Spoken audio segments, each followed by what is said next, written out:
আমার হাজবেন্ড তো খিচুড়ি পছন্দ করে না।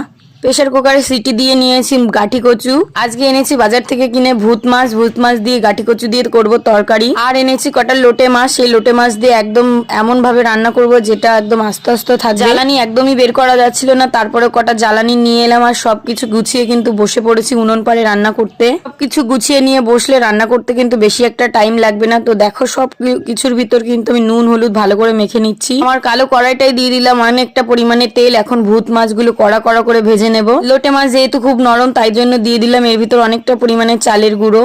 চালের গুঁড়োটা দিয়ে ভালো করে একদম মেখে নিলাম। এখন লোটে মাছগুলো আস্তে আস্তে ভাজা হবে করকরে।